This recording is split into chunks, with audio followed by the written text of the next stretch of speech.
Кішкентай ханзада. Бірде 6 жастағы кезімде жабайы орман туралы бастан кешкен оқиғалар деп аталатын кітаптан ғажайып бір сурет көрдім. Суретте айдаһар жылан арыстанды бүтіндей жұтып жатты. Сол суреттің көшірмесі мынадай. Кітапта былай деп жазылған: айдаһар жыландар жемтігін шайнамай бүтіндей жұтады. Содан кейін олар 6 ай бойы қозғалмастан тамағын қорытады екен. Сол сәтте менің джунгли оқиғалары жайлы ойларым сан-саққа жүгірді. Мен қолыма түрлі түсті карандаш алып, тұңғыш суретімді сала бастадым. Менің нөмірі 1 суретімнің пішіні былай еді. Мен бұл өнер туындысын ересек кісілерге көрсеттім де, олардан суретім қорқыныш тудырады ма деп сұрадым. Олар: қалпақта қорқынышты болады ма екен десті. Ал менің салғаным қалпақ емес еді. Ол пілді қорытып жатқан айдаһар жыланның суреті болатын. Бұдан соң үлкендерге түсінікті болу үшін айдаһардың ішкі бөлігін бейнеледім. Үлкендерге үнемі түсіндіріп отыру керек. Менің нөмірі 2 суретім былай болып шықты. Үлкендер маған айдаһар жыланды іштей немесе сырттай бейнелегенімді қойып, одан да географияға, тарихқа, есеп-қисапқа, жазу ережесіне көбірек көңіл қою керек екенімді кеңес берді. Осылайша, мен атақты суретші болу арманымнан 6 жасымда-ақ бас тарттым. Нөмірі 1 және нөмірі 2 суретімнің сәтсіз шығуы менің меселімді қайтарып тастады. Үлкендер ештеңені ешқашан өз бетімен түсінбейді. Ал әр нәрсені үнемі ежіктеп түсіндіре берген балаларды мезі етіп жібереді. Сондықтан да мен басқа мамандықты таңдауға мәжбүр болдым. Ақыры ұшқыш болып шықтым. Жалпақ әлемді түгелге жуық араладым. Шынына келсек, географияны білгенім маған көп көмегін тигізді. Мен бір көргеннен-ақ Қытайды Аризонадан ажырата алатынмын. Бұл түнде адасып кеткен жағдайда өте пайдалы нәрсе. Мен өмірімде көптеген ұлағатты адамдарды кездестірдім. Көп уақыт бойы үлкендердің ортасында болдым. Олармен қоян-қолтық араластым. Дегенмен оларға деген көзқарасым жақсармады. Басқаларға қарағанда парасаттылау ғой деген бір адамды кездестіріп қалсам, өзіммен үнемі бірге алып жүретін нөмірі 1 суретімді көрсетіп, оны сынақтан өткізетінмін. Шынымен түсінігі бар адам екенін білгім келеді. Өкінішке орай, олардың қай-қайсысы болсын маған бұл қалпақ қой деп жауап қайтаратын. Сондықтан мен оларға айдаһар жылан жайлы да және жабайы орман мен жұлдыздар жайлы да сөз қозғамайтынмын. Олардың ұғымына түсінікті болатын бридж пен гольф ойындары жөнінде, саясат пен галстук туралы әңгімелесетінмін. Сонда барып, ересек кісі жөн-жосықты білетін адаммен танысқанына риза болып қалатын. Осылайша сырымды шынайы бөлісетін жан табылмай, жалғызсырап жүруім бұдан 6 жыл бұрын Сахара шөліне ойды жоқта қонуға мәжбүр болған кезіме дейін созылды. Мотордың бір тетігі сынса керек. Жанымда не механик, не бір жолаушы болмағандықтан қиын да болса ұшақты жөндеп көрмеске бел будым. Бұл мен үшін өмір мен өлім арасындағы айқас еді. Өйткені 8 күнге жетер-жетпес суым қалған болатын. Сонымен бірінші түні адамзат мекенінен мыңдаған шақырым қашықтықтағы жапан түзде құм үстінде түнеп шықтым. Мен өзімді мұхит ортасында кеме апатынан кейін тақтай үстінде қалқып жүрген адам бетер жалғыз сезіндім. Сондықтан болар, таң сәріде жіңішке бір дауыстан оянып кеткендегі таң қалғанымды көрсеңіз ғой. Ол дауыс: өтінемін, Қошақанның суретін салып берші деді. Немене? Маған Қошақанның суретін салып бер. Мен төбемнен жай түскендей орнымнан атып тұрдым. Көзімді уқалап жіберіп, төңірегіме байыптап қарадым. Маған тесіле қарап тұрған ғажайып бір кішкентай баланы көрдім. Мен кейінірек салған оның ең таңдаулы суреті мынау. Бірақ әрине менің салған суретім нақ өзіндей келісті емес. Олай болғанына менің еш кінәм жоқ. Менің 6 жасымда сенен еш суретші шықпайды деп үлкендер көңілімді қалдырғаны бәріне белгілі.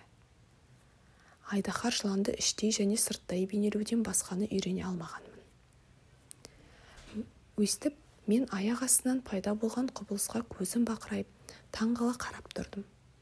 Мыңдаған шақырым бойына тірі пенде кездеспейтін айдала шөлде тұрғанымды ұмытпаңыз. Бірақ бұл кішкентай бала адасып кеткен, не әлсіреп шаршаған, не ашығып немесе шөл қысып, не болмаса үрейден есі шығып тұрған адамға мүлдем ұқсамайды. Ол елді мекеннен, аймақтан мыңдаған шақырым қашықтықтағы айдалада адасып кеткен баланың кейпіне тіпті де ұқсамайды. Ақыры мен есімді жиып, оған былай деп тіл қаттым. Ал мұнда не ғып жүрсің? Сонда ол маған өтінішін жайлап қана қайталап айтты. Өтінемін, маған Қошақанның суретін салып берші. Бұл ғажап бала маған әсер еткен сонша, оның өтінішін орындамасқа лажым қалмады. Өлім қаупі төніп тұрған адам мекенінен мыңдаған шақырым қашықтықтағы меңіреу түзде болып жатқан мына нәрсе миыма қаншалықты сыйымсыз болса да, мен қалтамнан бір парақ қағаз бен қалам шығардым. Осы мезетте менің есіме тек географияны, тарихты, есеп-қисап пен жазу ережесін ғана оқығаным есіме сап етіп түсті де, кішкентай балаға аздаған ренішпен сурет сала алмайтындығымды айттым. Ол маған ештеңе етпейді, Қошақан салып берші деп жауап қайтты. Өмірімде қой салып көрмеген басым, қолымнан келетін 2 суреттің біреуін ғана салдым. Айдаһар жыланның сыртқы кейпі, сонда баланың айтқан сөзін естігенімде тұрған орнымда қалшидым да қалдым. Жоқ, айдаһар жылан жұтып қойған пілдің қажеті жоқ. Айдаһар өте қауіпті, ал піл болса тым үлкен. Менің үйімде бәрі кішкентай. Маған керегі Қошақан. Қошақанның суретін салып бер. Мен сұрағанын салып бердім. Ол суретке зер салып қарады да сосын, жоқ, мұның әбден басқасын сал деді. Мен тағы салдым. Менің досым маған түсініспеушілікпен биязы жымиып. Өзің де көріп тұрсың, бұл қой емес Қошақан ғой, бұның мүйіздері бар. Суретін басқаша салып бердім. Алайда басқалары сияқты ол да көңілінен шықпады. Ал мұның өте кәрі, маған ұзақ өмір сүретін қозы керек. Енді шыдамым таусылған, әрі моторды ашуға асыққан басым мына бір суретті шимай салдым да, мынау жәшік, сенің қалаған Қошақанның осының ішінде дедім балаға. Жас төрешінің жүзі жадырап шыға келгенін көріп, аң-таң болдым. Тура осындай керек еді. Қалай ойлайсың, бұл Қошақанға көп шөп керек пе? Деп сұрады ол. Неге? Өйткені бізде бәрі кішкентай. Жететін шығар. Саған тіптен кішкентай Қошақан жасап бердім ғой дедім. Ол суретке үңіле қарап, соншама кіші де емес. Қара, ұйықтап қалды. Осылайша мен Ханзадамен таныстым. Оның қайдан келгенін көпке дейін түсіне алмадым. Кішкентай Ханзада маған үстемелеп сұрақ қоя берді де, ал өзі менің сұрақтарымды естімеген қалып танытты. Абайсызда айтылып қалған сөздер ғана жұмбақтың сырын аша бастады. Ол менің ұшағымды байқап қалған кезде, бұл не нәрсе? Деп сұрады. Бұл нәрсе емес, бұл ұшақ. Аспанда ұшады. Менің ұшағым. Деп өзімнің ұшағымды масаттана айттым. Сол мезетте ол, қалайша, аспаннан құлап түстің бе деп айғайлап жіберді. Иә, дедім жайбарақат. Мұның қызық екен. Кішкентай Ханзада осылай деп дауыстап күліп жібергені менің намысыма қатты тиді. Біреудің бақытсыздығын күлкіге айналдырғанды кім жақсы көрсін. Сосын ол, демек сен аспаннан түскен екенсің ғой. Қай планетадансың? Ғайыптан пайда болуының сырын ашатын кілт табылған сияқтанып, мен де сұрақты жаудырып жібердім. Сөйтіп басқа планетадан келдім де. бірақ ол маған жауап қайтпады. Ол менің ұшағыма қарамаған күйі басын шайқап: шын мәнінде сен мұнымен алыстан ұшып келуің мүмкін емес. Сөйтіп ол ұзақ ойға шомып кетті. Ақырында қалтасынан мен сыйлаған қошақанды шығарып, ғажап қазынасына сүйсіне қарады. Басқа планеталар жайлы бұл құпияның бір бөлігі менің қызығушылығымды қалайша арттыра түскенін білсеңіз ғой шіркін. Бұл сыр жайлы барынша көбірек білуге тырыстым. Балақай, сен қайдан келдің? Үйің қайда? Менің қошақанымды қайда алып кетпекшісің дедім. Ол үн-түнсіз біраз ойланып отырды да былай деді: маған жәшігімен бергенің қандай жақсы болды. Ол түнде қошақанға пана болады. Әрине, ақылды бала болсаң, оны күндіз байлап қоятын арқанды жасап берем. Керек десең, қызық та болады. Менің ұсынысым кішкентай ханзаданың жанын түршіктіріп жібергендей болды. Байлап қою үшін? Өзің бір қызық екенсің. Егер сен оны байлап қоймасаң, басы ауған жағына кетіп жоғалып кетуі мүмкін дедім. Осы арада менің досым тағы да күліп жіберді. Қайда кетеді дейсің дейді. Қайда болса сонда, басы ауған жаққа. Сонда кішкентай ханзада салмақты түрде былай деді: ештеңе етпейді. Бізде өріс тар. Сосын сәл-пәл мұңайыңқырап тұрып сөзін былай жалғастырды: басың ауған жаққа жүре берсең де, алысқа ұзамайсың. Осылайша мен екінші бір маңызды жаңалықтың бетін аштым. Баланың тұратын планетасы үйден сәл ғана үлкен екен. Бұл жайт мені онша таң қалдыра қойған жоқ. Аттары Жер, Юпитер, Марс, Шолпан сияқты ірі планеталардан басқа да жүздеген, кейде майда болғандары соншалық қуатты дүрбімен көзге әрең шалынатын жұлдыздар да бар екенін жақсы білетінмін. Астроном осындай бір жұлдыз таба қалған жағдайда оған ат қоймай нөмірлей салатын. Мысалы, 3251 астероид деп атай салады. Кішкентай ханзада Б612 астероид деп аталатын планетадан келген деп жорамалдауыма нақты себеп бар. Бұл жұлдызды тек бір мәрте ғана 1909 жылы түрік астрономы қуатты дүрбі арқылы байқап қалған. Ғалым өзінің ашқан жаңалығын халықаралық астрономиялық конгресте дүние жүзіне паш етеді. Бірақ оған ешкім сенбеген, өйткені ол ұлттық түрік киімін киіп шыққан екен. Үлкендер осындай халық. Бір тәуірі түрік сұлтаны Б612 жұлдызының атын сақтап қалу үшін өз халқын еуропалықтарға киінуге мәжбүр еткен. Көнбегендерді өлім жазасымен қорқытқан. 1920 жылы сәнге сәйкес әдемі киінген астроном өзінің жаңалығы жайында тағы бір баян етеді. Бұл жолы барша жұрт оның айтқанын құптайды. Менің сіздерге Б612 жұлдызы жайлы тәлпіштеп айтып, оның нөміріне шейін атап жатқаныма үлкендер кінәлі. Үлкендер есеп сандарды ұнатады. Сіз оларға жаңа дос таптым десеңіз, олар ең басты нәрсе жайлы сұрамайды. Олар сізден: досыңның даусы қандай екен, ол қандай ойынды ұнатады, көбелектер жинай ала ма екен деп ешқашан сұрамайды. Үлкендер сізге: жасы қаншада, қанша ағайынды екен, салмағы қанша, әкесі қанша табады екен деп сұрақтар қояды. Сонда ғана үлкендер ол адамды жақсы білеміз деп ойлайды.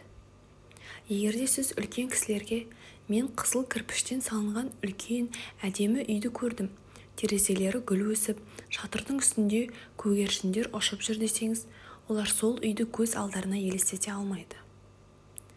Ол үшін оларға былай деп түсіндіру керек: мен 100 000 франк тұратын үйді көрдім. Сонда ғана олар қандай тамаша деп тамсанады. Осы сияқты сіз үлкендерге кішкентай ханзаданың осы өмірде шынымен болғанына, оның сүйкімді жүзі, күлкісі және қошақан сұрағаны дәлел бола алады. Немесе қошақан болсын деп тілеген баланың осы дүниеде де бар екеніне күмәніңіз бар ма десеңіз, үлкендер иықтарын қусырып сізді былдырлаған жас балаға теңейді. Ал егер сіз оларға Ханзада Б612 жұлдызынан ұшып келген десеңіз, олар сізге сеніп, өз сұрақтарымен мазаңызды алмайды. Міне, үлкендер осындай. Оларға ашуланудың қажеті жоқ. Балалар үлкендерге мейірімділікпен қарап, олардың кемшіліктерін кешіре білуі керек. Өмір дегенің не екенін жақсы білетін біз, әрине, нөмірлерге пысқырып та қарамаймыз. Мен бұл оқиғамды ғажайып ертегідей етіп бастаушы едім. Анықтап айтсақ, былай деп бастар едім. Ертеде кішкентай бір Ханзада болыпты. Ол өзіне сәл ғана үлкен планетада тұрып, досқа өте зәру болыпты. Өмірді жақсы түсінетіндер үшін бұл күмән келтірмейтін шындық. Мұны айтып жатқан себебім, менің кітабымды тек ермек үшін жеңіл-желпі оқығанын қаламаймын.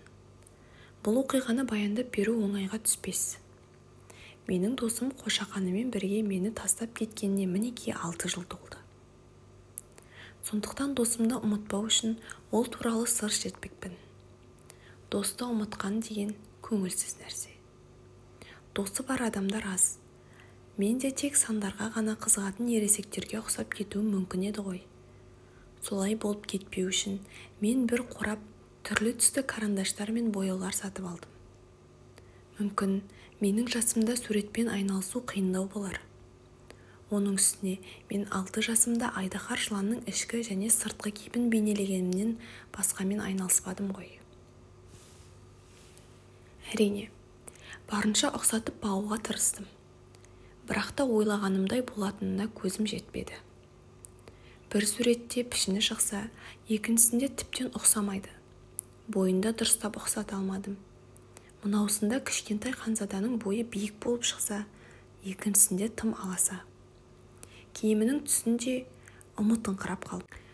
Олайда, бұлайда салғансыдым. Мен кейбір маңызды жайттарды сипаттағанда қате жіберуім де мүмкін. Оным үшін кешірім өтінем. Менің достым ештеңені тәлпіштеп түсіндірген емес. Мүмкін ол мені дәл өзіндей деп ойлаған шығар. Бірақ өкінішке орай мен Қошақанды жабық жәшіктен көре алмаймын. Мүмкін мен аздап үлкендер сияқты шығармын.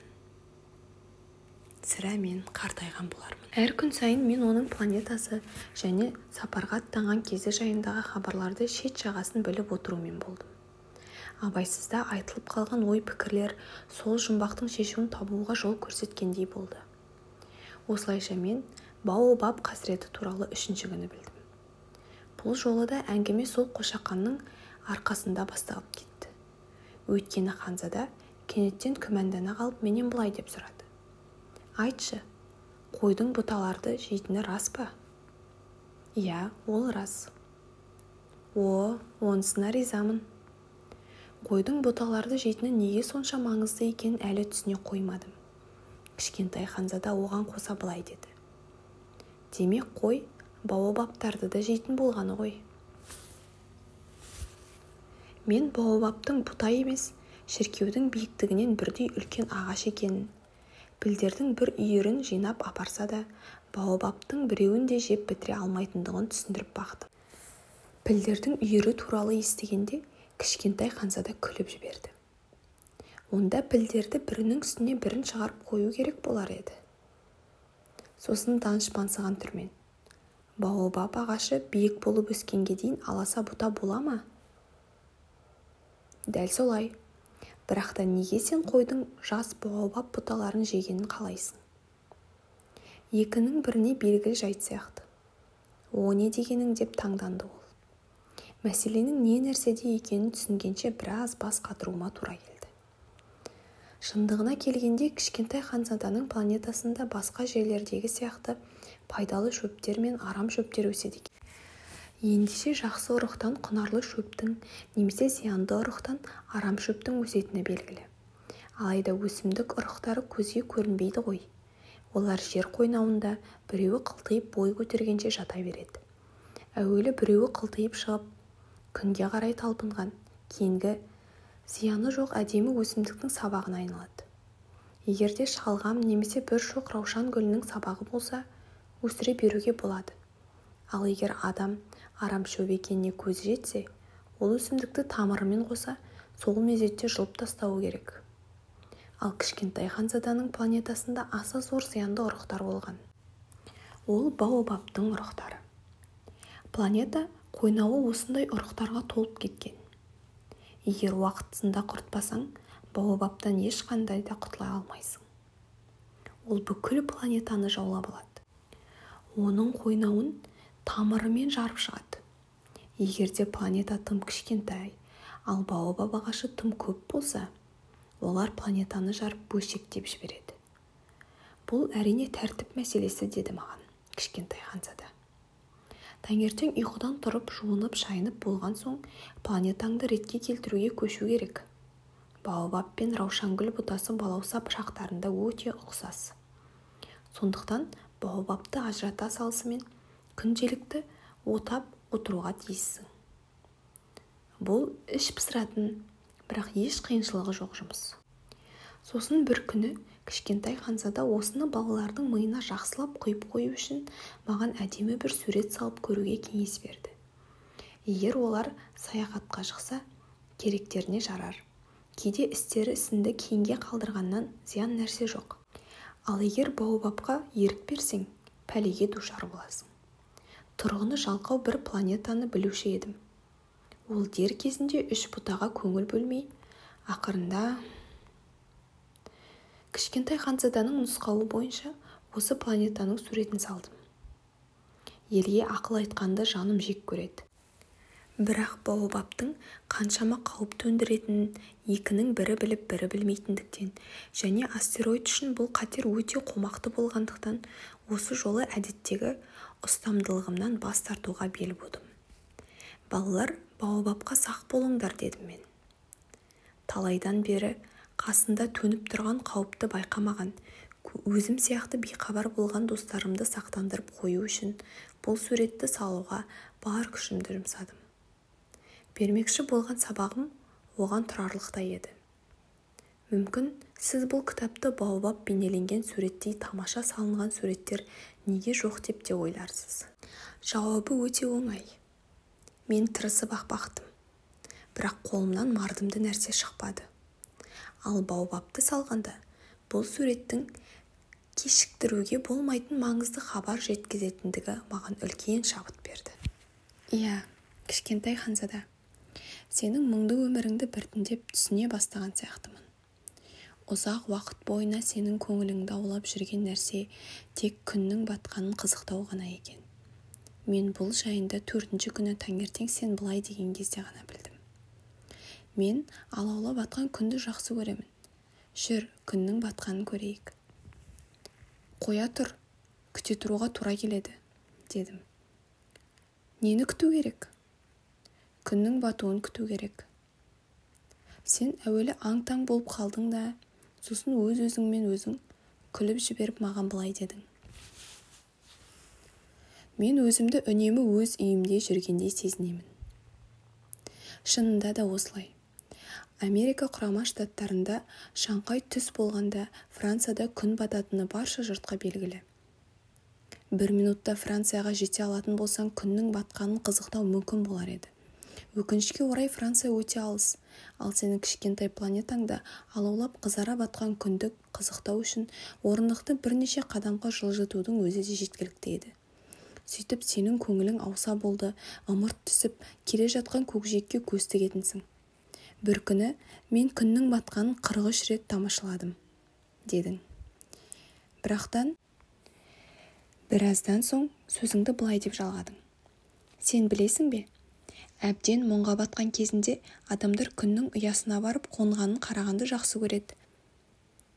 Ендеше күннің 43 рет батқанын көрген кезіңде көңілің тым жүдеу болған екен ғой, дедім. Кішкентай ханзада жауап қайтармады. 5-ші күн. Тағы да қошақанның арқасында кішкентай ханзаданың өмірі жайлы мына бір құпия сыр ашылды. Ол үнсіз ойға шомып тұрды да кенеттен ай-шай жоқ. Қошақан бұталардың жейтін болса, сірә гүлдерді де жейтін болар, деп сұрады. Кездескенін жей береді. Тікенегі бар гүлді де ме? Иә, тікенегі бар гүлді де. Сонда тікенектің не қажеті бар? Мен онысын білмедім. Сол мезетте мен моторды қатты бұраған бір бұрандасын босатудан қолым тимей жатқан еді. Ұшағымның бұзылғаны мені қатты қынжылта бастады. Өйткені ақаудың жөндеуі қиындау көрінеді. Оған қоса судың азайып бара жатқаны жақсылықпен бітпес екенін алаңдаушылық туғызды. «Тікенектер не үшін қажет?» деп сұрады. Кішкентай Ханзада қойған сұрағына жауап таба алмай тынбайтын. Ұшақтың бұрандасы әбден титығыма тиген, мен аузыма түскен нәрсені айта салдым. Тікенектердің ештеңеге керегі жоқ. Гүлдер оларды тек долылықтан өсіріп шығарады. Солай де. Ол біраз үндемей қалғаннан кейін барып даусынан әлде қандай ренішті байқата былай деп салды. Мен саған сенбеймін. Гүлдер болса әлсіз, әрі ақ көңіл. Олар қолдарынан келгенше өздері жұбатады. Олар өздерін тікенектерінің арқасында үрейлі сезінеді. Мен жауап қатпадым. Дәл сол мезетте, егер мына бұранда қатайған күйінде тұра берсе, балғамен бір ұрып сындырам деп ойлап тұрғанмын. Сонда сенің ойыңша гүлдер... Жоқ, мен түк те ойламаймын. Мен саған не болса соны айта салдым. Маңызды нәрсемен айналысып жатқанымды көріп тұрсың ғой. Ол маған таңырқап қарады. Маңызды нәрсемен. Ханзада қолымды балға, саусақтарымды майдан қап-қара болып, түрлі сұрықсыз затқа үңіліп тұрған маған қарап тұрды да, сен үлкендерше сөйлеп тұрсың, деді. Мен ұялыңқырап қалдым, ал ол қатаң түрде сөзін қайта сабақтады. Сен бәрін шатастырып жібердің. Ештеңені түсініп тұрған жоқсың. Ол шынымен ызаланды. Алтын түсті шашы желмен желбіреп, мен қызыл қошқыл бетті кісі тұратын бір планетаны білем. Ол адам өмірінде гүл иіскеп көрген емес. Ол ешқандай жұлдызға қараған емес. Бірде-бір адамды жақсы көрмеген. Қолынан бар келгені есептеп қосу ғана. Сондағы күні бойы қайталап айтатыны дәл сол сен сияқты. Мен ақылды адаммын. Тәкаппарлықтан тіпті ісініп кететін. Шындығына келгенде ол адам емес, ол саңырауқұлақ. Немене? Саңырауқұлақ. Кішкентай Ханзада ашудан тіпті бозарып кетті. Миллиондаған жылдар бойы гүлдің сабағында тікене өседі. Сонда да миллиондаған жылдар бойы қойлар гүлді жегенін қойған емес. Гүлдердің еш пайдасы жоқ тікенектері өсуінің себебін білуге талпынып айтуға тұрарлықтай жұмыс емес пе? Қойлар мен гүлдер арасындағы байланыстың бар болмағаны ма сонда? Бұл мәселе қызыл бетті семіз мырзаның есеп-қисабынан гөрі маңыздырақ емес пе? Егер бүкіл әлемде жоқ, тек менің планетамда ғана өсетін жалғыз гүлімді қошақам бір күні жалмап жеп қойса, қалай болар еді? Қошақан не бүлдіргенін түсінбеуі де мүмкін. Осының бәрі сеніңше маңызды емес қой, ә? Кішкентай Ханзада қызарып кетті. Сосын сөзін былай деп жалғады.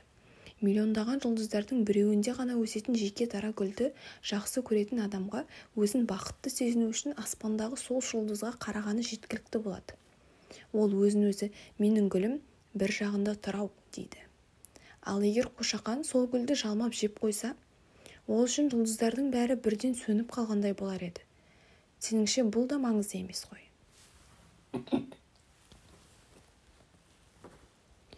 Ол жасқа булығып, бұдан артық ештеңе айта алмады. Кенет жылап қоя берді. Ымырт түскен шақ еді. Мен құрал сайманымды тастай салдым. Балға мен бұранданың да, шөл мен өлімнің де мен үшін мәні болмай қалды. Бір жұлдыз, яғни менің планетам, жер үстінде кішкентай Ханзаданы жұбату керек болды. Мен оны құшағыма алып, тербетіп жұбата бастадым. Ол маған, сенің жақсы көретін гүліңе қауіп төніп тұрған жоқ. Сенің қошақаныңа тұмылдырық салып беремін. Мен басқа тағы не айтарымды білмедім. Өзімді тым ебедейсіз сезіндім. Мен оның жүрегіне жетер жол таппадым. Көз жасы көл болатын осынау дүние соншалық құпия еді. Көп ұзамай-ақ мен бұл гүлмен жақсылап танысып алдым. Кішкентай Ханзаданың планетасында бұрыннан бері қарапайым ғана тек бір қатарлы қауызы бар, көп орын да алмайтын, ешкімге де кедергі келтірмейтін гүлдер өсетін. Бұл гүлдер таң ата көгілдір пайда болып, кеш түсе солып қалатын. Ал бұл гүл белгісіз жақтан ұшып келген, ұрықтан өніп шыққан. Кішкентай Ханзада басқа өсімдіктерге ұқсамайтын осы бір ерекше жас өркенді көз алмай бақылады. Мүмкін бұл баобабтың жаңа түрі болар. Бірақ бұл жас өркен бірден бойлап өсуін тоқтатып гүл жара бастады. Үлкен қауызын жарып шыққанын бақылап жүрген кішкентай ханзадаға ғажайып бір нәрсенің пайда болатынын сезгендей еді. Алайда гүл асықпастан өзінің жасыл шатырының астында құлпырып шығуға әзірленді. Ол баппен талғамдап қанық бояуларға боянды. Қауыздарын бірден-бір ашып, асықпай сәнденді. Дала қызғалдағы сияқты омаждалып шыққысы келмеді. Сұлулық сәулесіне боялып шыққысы келді. Иә, солай. Ерте тотайдың дәл өзі. Сөйтіп, құпия әзірлік күні-түні жалғасты. Мінекей бір күні тура таң шығасымен шыққан кезде гүл қауызын жарып шықты. Соншама әзірліктен дүниеге келген сұлулығының есінеп тұрып былай деді. Ах, ұйқымды аша алмай тұрғанымды қарашы. Сізден кешірім өтінемін, шашым әлі ұйпалақтанып тұр. Сонда кішкентай ханзада өзінің сүйсінуін жасыра алмай, қандай әдемі едіңіз деді. Солай ма? Деп назданды гүл. Оның үстіне менің күннің шығуымның бір уақытта дүниеге келдім деді. Кішкентай ханзада оның тіпті де ұялшақ емес екенін бірден байқады. Сонда да ол жаныңды елжіретерлік еді. Көп ұзамай керемет гүл сөзін былай деп жалғастырды. Таңғы асты ішетін уақыт болды-ау деймін. Сіз менің қауымымды ойлауды ұмытпапсыз. Ыңғайсызданып қалған кішкентай ханзада құманды тауып ала сала гүлді салқын сумен суарды. Осылайша гүлдің көңілге қаяу түсіретін менмендігі оның мазасын кетірді. Мысалы, бір күні ол өзінің 4 тікенегі жайлы сөз қозғап кішкентай ханзадаға былай деді. Тырнақтары сояудай жолбарыстар келсе келе берсін. Менің планетамда жолбарыстар жоқ, деді кішкентай ханзада. Оның үстіне жолбарыстар шөп жемейді ғой. Мен шөп емеспін ғой, деп жай ғана жауап қатты гүл. Кешіріңіз. Мен жолбарыстан қорықпаймын, алайда азынаған желді жаным жек көреді. Сізде шымылдылық жоқ па, деді. Азынақ желді жаны жек көреді. Бұл өсімдік үшін жолы болмас нәрсе ғой, деген ой келді кішкентай ханзадаға. Мына гүлдің мінезі шатақ екен. Кеш түсте сіз мені шыны қалпақпен жаба саларсыз. Бұл жер өте суық екен, әрі қолайсыз жерде орналасқан. Мен келген жақта болса, деп тоқтады. Алайда ол сөзін аяқтамады. Ол тек дән күйінде қалған ғой. Басқа әлем жайлы білуі мүмкін емес. Өтірігі әшкере болып қалатынына намыстанып кеткен ол, кішкентай ханзаданың өзін кінәлі сезіндіру үшін 2-3 рет жөтеліп жіберді де, сонымен шымылдық қайда? Әкелуге ыңғайланып едім, сөзіңізді аяқтамай қалай барамын? Сол уақытта ханзада өзін кінәлі сезініп қинала түссін деген оймен гүл қаттырақ жөтеле түсті. Осылайша кішкентай ханзада гүлге өте сүйіспеншілік қарап, іштей күдіктене бастады. Бәлендей маңызы жоқ бос сөздерді көңіліне алған ханзада өзін нағыз бақытсыз адам ретінде сезінді. Мен оған құлақ аспауым керек еді, деп сұрақтарды бір күні ханзада. Гүлдердің айтқанын ешқашан тыңдамау керек. Оларды тек тамашалап және хош иісін жұта беру қажет. Менің гүлім бүкіл планетамды хош иіске толтырды, бірақ та мен оған қуана алмадым.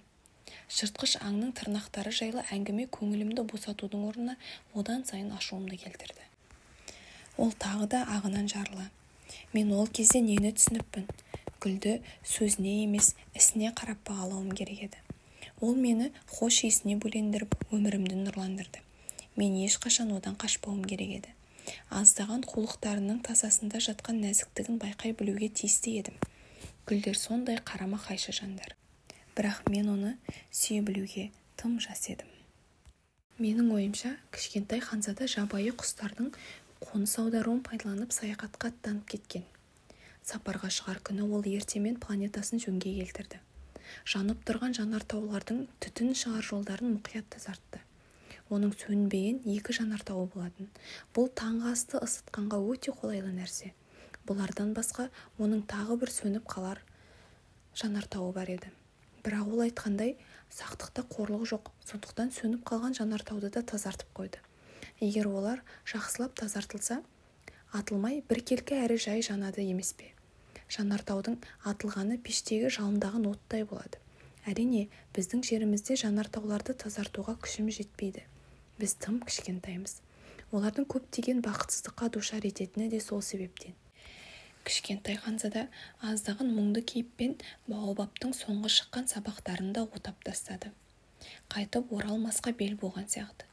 Бірақ сол таңертеңгі істеген үйреншікті жұмыстары жанына ерекше жайлы көрінді. Ал гүлді соңғы рет суарған соң, оны шыны қалпағымен жауып қоюға ыңғайлаған кезінде жылағысы келгенін байқады. «Қош бол», деді ол гүлге. Алайда гүл жауап бермеді. «Қош бол», деп тағы қайталады ол.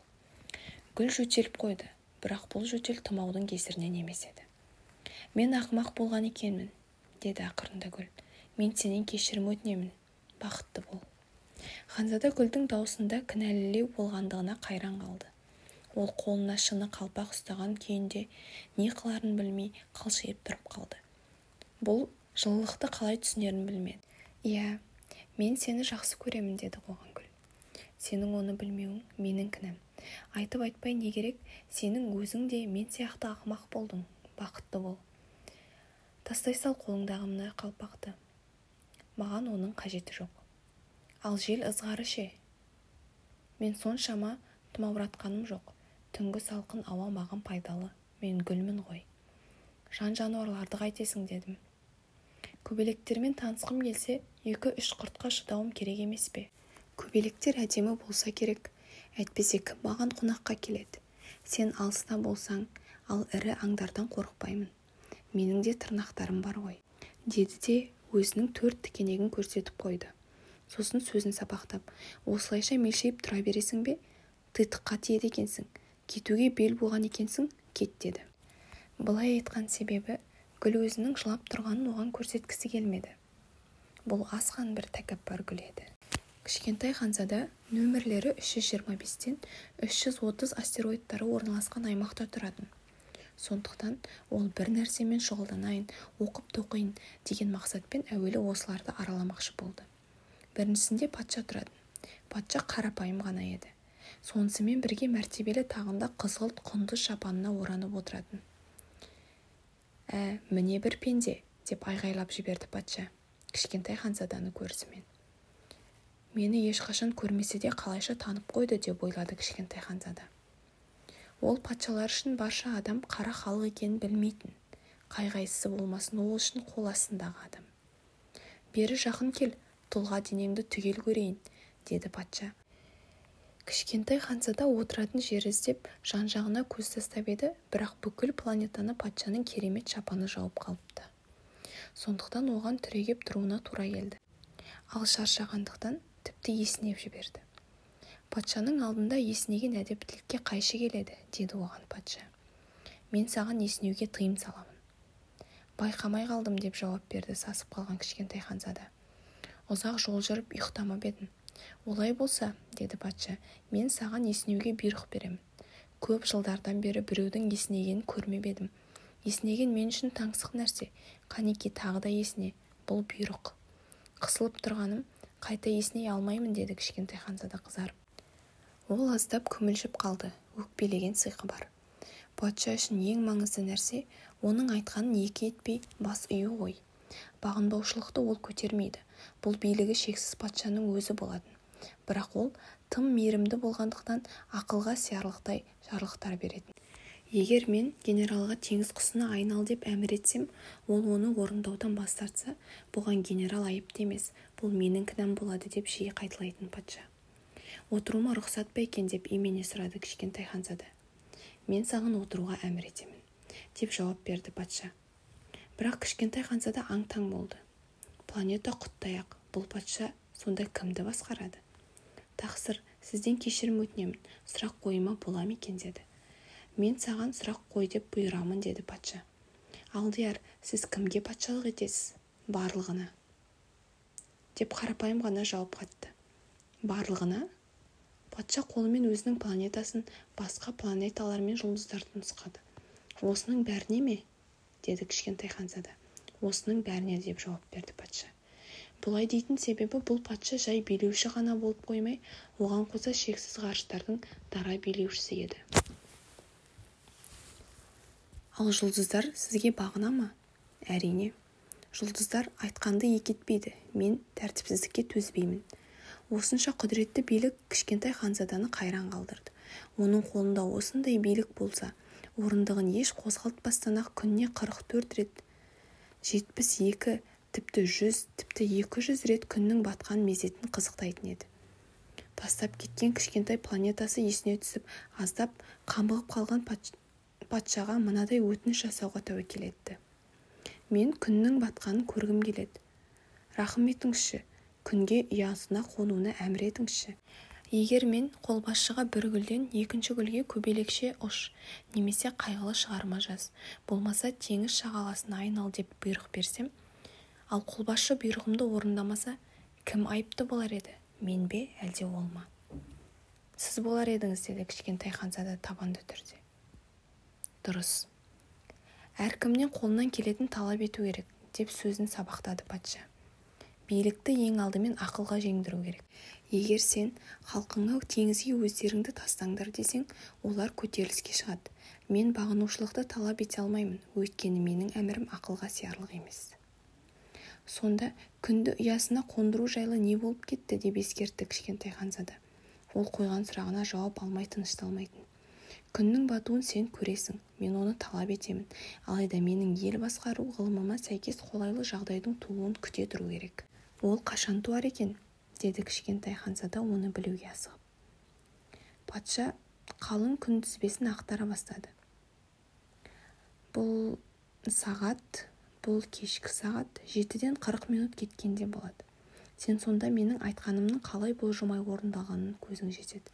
Кішкентай ханзада есінеп қойды. Ол өз планетасындағы күннің батуын өткізіп алғанына өкінді. Енді ол аздап зеріге бастады. Менің бұл жерде басқа ісім жоқ, деді патшаға. Кетер уақытым болды. Кетпе, деді патша. Мен сені министр етіп тағайындаймын. Ненің министрі? Заң министрі. Мұнда соттайтын ешкім жоқ қой. Кім біледі? Мен әлі қол астымдағы жерлерді аралап көрген жоқпын. Мен тым кәрімін, күйме қоятын жер жетіспейді және жаяу жүру шаршатады. Мен қарап көрдім, деді патша планетаның басқа бетіне тағы бір көз салуға еңкейген кішкентай ханзадаға. Ол жақта да ешкім жоқ. Онда сен өзіңді өзің соттайсың, деп жауап берді патша. Бұл өте қиын нәрсе. Өзгені соттағаннан гөрі өзіңді соттау қиынырақ.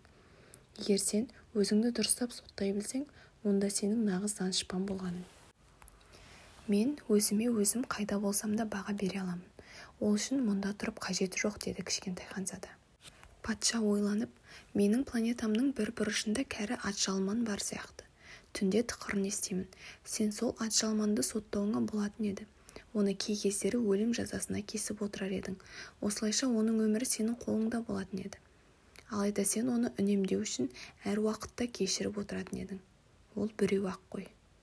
Мен өлім жазасына кесуді ұнатпаймын, деді кішкентай ханзада. Оның үстіне кететін уақытым болды. Жоқ, деді патша. Бірақ та кішкентай ханзада сапарға дайындалып болған соң, кәрі патшаның көңілін қалдырғысы келмегендіктен былай деді. Егер ұлы мәртебелі тақсыр өз бұйрықтарын әркез бұлжытпай орындағанын қаласа, маған ақылға сиярлықтай әмір берер еді. Мәселен, ол маған бір мезетте кідірме жолға шығуға бұйыратын болар еді. Меніңше қолайлы жағдай туып тұрған сияқты.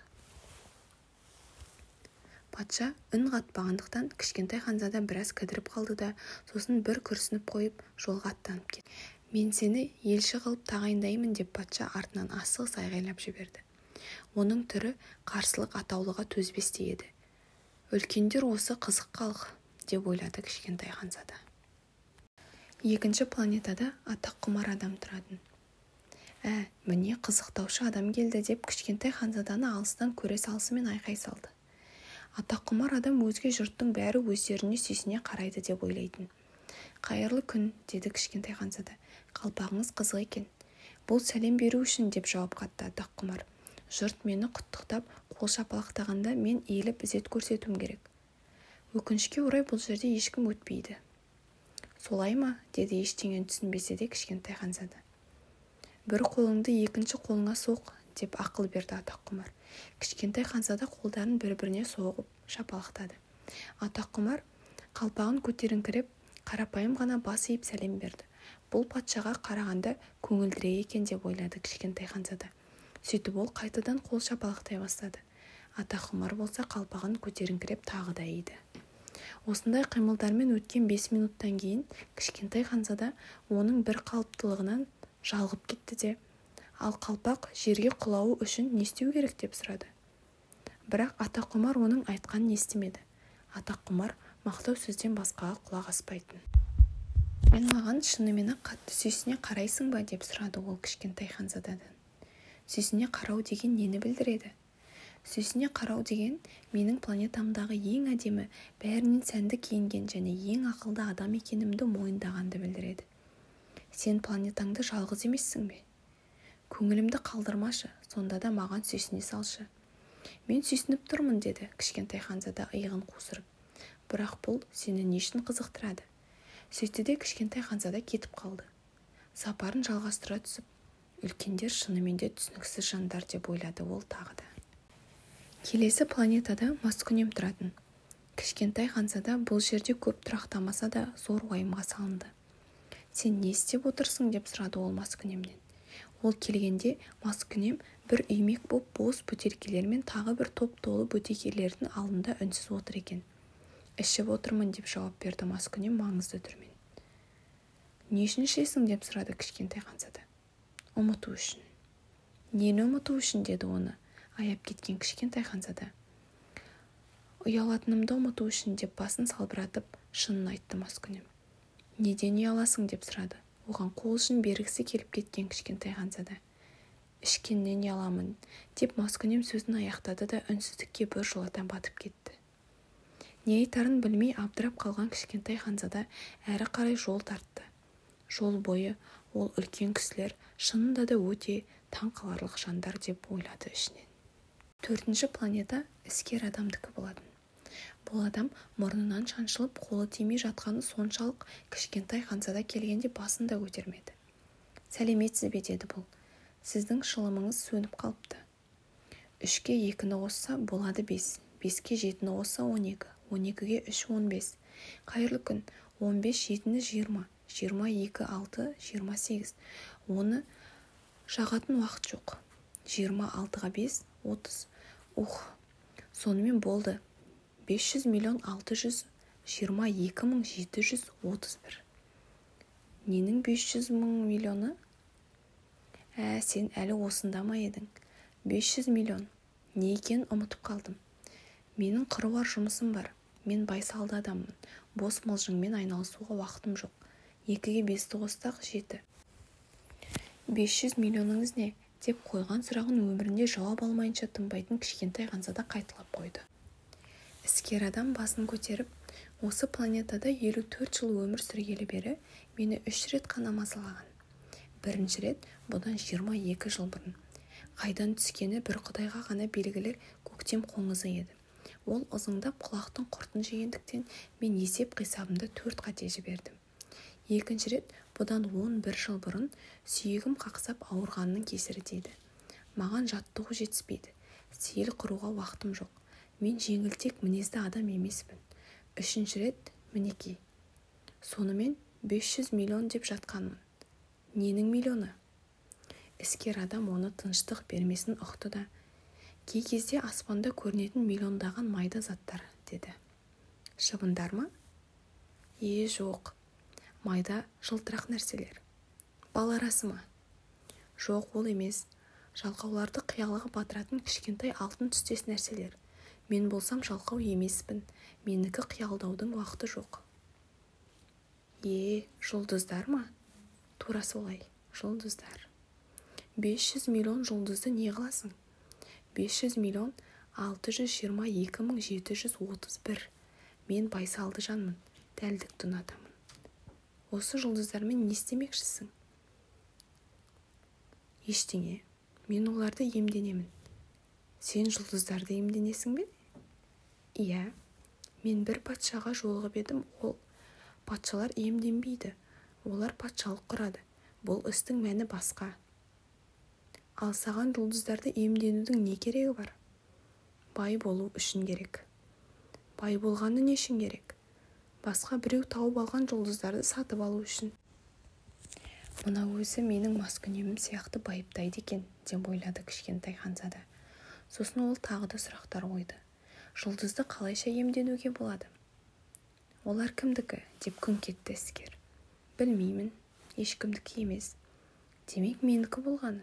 Өйткені ол туралы бірінші маған ой келген. Осы жеткілікті ме? Әрине, сен иесі жоқ алмас тас тапсаң, оны меншіктенесің ғой. Егер сен иесіз арал тауып алсаң, ол сенің меншігің болады. Саған жаңа ой бірінші келсе, сен оның иесі боласың. Ал мен болсам, жұлдыздарды емденемін. Өйткені бұған дейін жұлдыздарды меншіктеу ешкімнің ойына кіріп шықпаған. Ол рас, деп қостады кішкентай ханзада. Сосын не қыласың? Мен оларды басқарамын. Оларды қайта-қайта санаймын, деді іскер. Бұл қиын нәрсе, бірақ мен ұлағатты кісімін. Кішкентай ханзада бұған да қанағаттанбады. Егер менде орамал болса, оны мен мойныма орап және өзіммен бірге алып кете аламын. Егер менің гүлім болса, оны жұлып алып кете аламын. Бірақ сен жұлдыздарды жинап алып кете алмайсың ғой. Жоқ, бірақ мен оларды банкке салып қоя аламын. Ол не дегенді білдіреді? Ол дегеніміз былай. Мен жұлдыздардың санын бір шумақ қағазға жазамын. Сосын ол қағазды тартпаға саламын да кілтпен құлыптап қоямын. Сол-ақ па? Соның өзі жеткілікті. Қызық екен деп ойлады кішкентай ханзада. Тіпті әдемі жырдай, бірақ айтуға тұрарлық нәрсе емес. Кішкентай ханзаданың көңіл қоюға тұрарлықтай нәрселер туралы ойы ересек адамдардың ойынан мүлдем басқаша болатын. Меніңше, деді ол тағы, менің күн сайын суарып тұратын гүлім бар. Менің меншігімде апта сайын мұржасын тазалап тұратын 3 жанартауым бар. Сөйтіп, қалғанын да тазалаймын. Сақтықта қорлық жоқ деген. Менің иемденуім жанартауларым үшін де, гүлдерім үшін де пайдалы. Ал жұлдыздарға сенен түсер қандай пайда бар? Іскер адам аузын ашып еді, бірақ аузына сөз түспеді. Кішкентай ханзада болса бірден жолға аттанып кетті. Үлкендер шынында да ғажайып жандар, деп ойлады ол жол бойы. 5-ші планета өте қызықты еді. Бұл бәрінің ішіндегі ең кішкентайысы болатын. Оның үстінде тек көше шамы мен шам жағатын шырақшы ғана сиятын орын бар. Аспанның бір бұрышында орналасқан небір үйлері, небір тұрғындары жоқ планетаға көше шамы мен шырақшы не үшін керек екені кішкентай ханзаданың миына сыймай-ақ қойды. Дегенмен ол іштен былай деп ойлады. Мүмкін бұл бір адам сандырақтайтын шығар. Әйтсе де оның патшаға, атақ құмарға, әлдегі бір іскер адамға, маскүнемге қарағанда дені дұрыстау сияқты. Қалай болғанда да оның жұмысының мәні бар. Ол өзінің шамын жаққан шақта бір жаңа жұлдыз туғандай немесе гүл-шешек атқандай әсер етеді. Ал шырағын өшіргенде ол гүл немесе жұлдыз ұйқыға кеткендей болады. Тамаша жұмыс. Бұл шын мәнінде пайдалы іс, себебі бұл әдемі. Кішкентай ханзада планетаға жақындаған кезде шырақшыға құрметпен иіліп сәлем берді де: Қайырлы күн, шырағыңды неге өшірдің? Нұсқау солай деп жауап берді шырақшы. Қайырлы күн. Нұсқау деген не? Шырақты өшіру жайлы нұсқау. Кеш жарық. Сөйтіп ол шырағын қайта жақты. Оны неге қайтадан жақтың? Нұсқау солай деп жауап берді шырақшы. Түсінсем бұйырмасын, деді кішкентай ханзада. Түсінетін еш нәрсесі жоқ, деді шырақшы. Нұсқау дегеніміз нұсқау. Ол шырағын қайта сөндірді. Сосын қызыл 4 бұрыштары бар бет орамалмен маңдайын сүртті. Менің кәсібім сұмдық ауыр. Бұрындары уақытымен болушы еді. Таңертең сөндіріп кешке жағатынмын. Одан қалған уақытында күндіз демалып түнде ұйықтаушы едім. Сонда одан кейін нұсқау өзгеріп кетті ме? Нұсқау өзгерген жоқ-ау, деді шырақшы. Пәленің бәрі осында емес пе? Планета жылдан жылға жылдамырақ айналатын болып барады, ал нұсқау өзгермеді. Сонымен, деп сұрақ қойды ханзада. Сонымен, енді ол минутына бір айналып шығады. Менің 1 секундта тыныс алуға уақытым жоқ. Әр минут сайын жағып қайтып сөндіремін. Міне қызық, сенің бір күнің 1-ақ минутқа созылғаны ғой. Қызық түгі де жоқ, деді шырақшы. Екеуміздің әңгімелесіп тұрғанымызға 1 айдың өзі болды. 1 ай? Иә, 30 минут, 30 күн. Қайырлы кеш. Ол шырағын қайта жақты. Кішкентай ханзада одан көз алмай тұрып, нұсқауына осыншама адал шырақшыны жақсы көріп кетті. оның есіне күннің батуын тамашалау үшін өзінің орындығын жылжытып күнді қуалап жүретін кездері есіне түсіп кетті. Оның досына көмектескісі келді. «Сен білесің бе, мен сені қалаған кезіңде демалдыруың тәсілін білемін. Мен үнемі демалғым келеді», деді шырақшы. Адам жұмысына адал, сонымен қатар жалқау да бола алмайды ғой. Кішкентай Ханзада сөзін былай деп сабақтады. «Сенің планетаңның кішкентайлығы сонша, 3 қадам аттасаң болғаны, оны түгел айналып шығасың. Әрдайым күннің көзінде қалу үшін сен асықпай жүріп отырсаң болғаны. Тыныстап алғың келді ме, сен жүре бер, сонда күн қалағанынша шығып тұра береді. Бұдан келіп кетер пайда шамалы екен», деді шырақшы. «Менің өмірімде ең жақсы көретінім ұйықтау». «Амал нешік, жолың болмады», деді кішкентай Ханзада. «Амал жоқ», деді шырақшы. «Қайырлы күн». Сөйтті де шырағын сөндірді. Бұл адам, деп ойлады кішкентай Ханзада, патшаға, атаққұмарға, маскүнемге, іскер адамға жек көрінішті болар еді. Дегенмен маған күлкілі емес. Жібі түзу жалғыз осы сияқты көрінді. Мүмкін мұның себебі оның тек өз қара басын ғана ойламай, өзге нәрсемен айналысатындығы болар. Ол өкініштен күрсінді де ойын былай деп жалғастырды. Жалғыз осы ғана достасуыма жарайтын адам екен. Алайда оның планетасы шынында да тым кішкентай, 2 адам сиятын орын жоқ.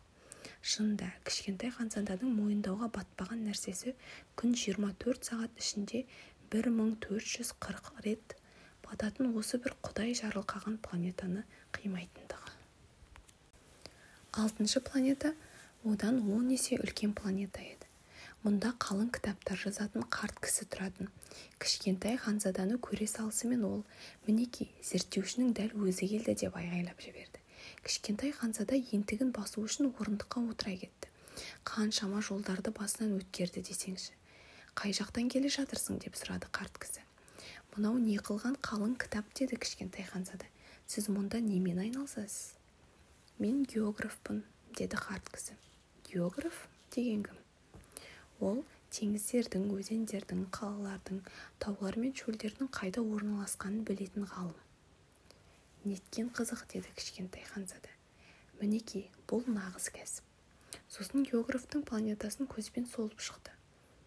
Ол осыншама сәулетті планетаны бұрын-соңды көрген емес. «Сіздің планетаңыз өте әдемі екен. Мұхиттар бар ма?» «Оны білмедім», деді географ. Кішкентай Ханзада көңілі қалыңқырап. «Ал таулар ше?» «Оны да білмеймін». «Ал қалалар, өзендер, шөлдер ше?» «Оны да білмеймін», деді географ. «Сіз географ емессіз бе?» «Дәл солай», деді географ. «Бірақ мен зерттеумен айналысатын саяхатшы емес. Мен зерттеушілерге зәрумін. Қалаларды, өзендерді, тауларды, теңіздер мен мұхиттарды, шөлдерді географ санамайды ғой. Географ тым маңызды адам. Оның сандалып жүргені жарамас. Ол өзінің кеңесінен шықпайды. Ол осындай зерттеушілерді қабылдайды. Географ оларға сұрақ қойып, олармен көрген білгендерін қағазға түсіреді. Ал егерде олардың ішінде кейбіреулері айтқандары қызықтау көрінсе болғаны, географ сол зерттеушінің адамшылық қасиеттерін тексеріске алады. Оның қажеті не? Зерттеуші өтірік айтса, география кітаптарына зиян келтіреді. Ішкі зерттеуші де оның қатарына жатады. Неге деп сұрады кішкентай Ханзада. Өйткені маскүнемдердің көзіне бір қосарланып көрінеді. Сонда географ бір ғана таудың орнына 2 деп жазып қою мүмкін. «Мен сондай біреуді танушы едім», деді кішкентай Ханзада. «Одан жақсы зерттеуші шықпас». «Ол да мүмкін.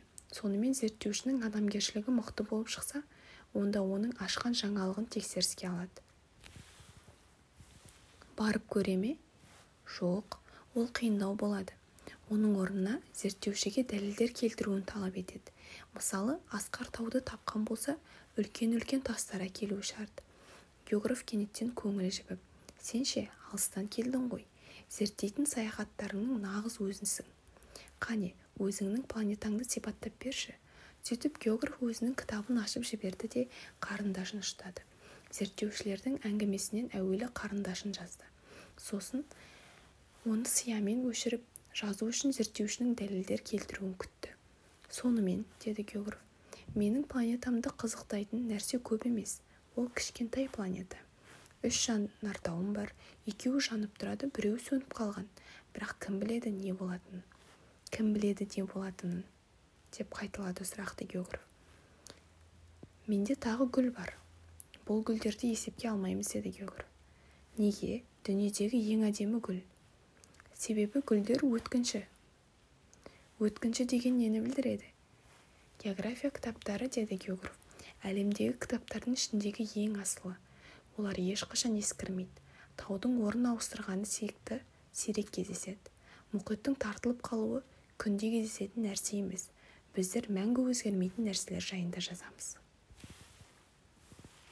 Алайда сөнген жанартаулар ұйқысынан оянып кетуі мүмкін ғой. Өткінші нәрсе деген нені білдіреді? Жанартаудың сөніп немесе жанып тұрғаны біз үшін бәрібір, деді географ. Біз үшін ең маңызды нәрсе таудың болғаны. Ол өзгермейді. Өткінші деген нені білдіреді деп қайта сұрақ қойды. Сұрағанына жауап алмайынша тынбайтын кішкентай ханзада. Өткінші дегеніміз келешекте жоғалып кетуі мүмкін дегенді білдіреді. Менің гүлім жақын уақытта жоқ болады ма? Әрине. Менің гүлім уақытша нәрсе екен ғой, деп ойлады кішкентай ханзада. Оның бүкіл әлеммен қорғанар тек 4 тікенегі бар болатын. Ал мен оны жападан жалғыз қалдырып кеттім. Бұл оның ең алғаш рет өкінішке бой алдырған кезі болатын. Бірақ ол қайта беки түсіп, маған қайта сапар шегуге кеңес берер ме едіңіз, деп сұрады ол. Жер планетасына баруды оны жақсы даңқы шыққан жақсы жер деді. Сөйтіп кішкентай ханзада гүлі туралы ойлауға шамасы болмай жолға аттанып кетті. Назарларыңызға рахмет. Лайк басып, каналға тіркелуді ұмытпаңыздар.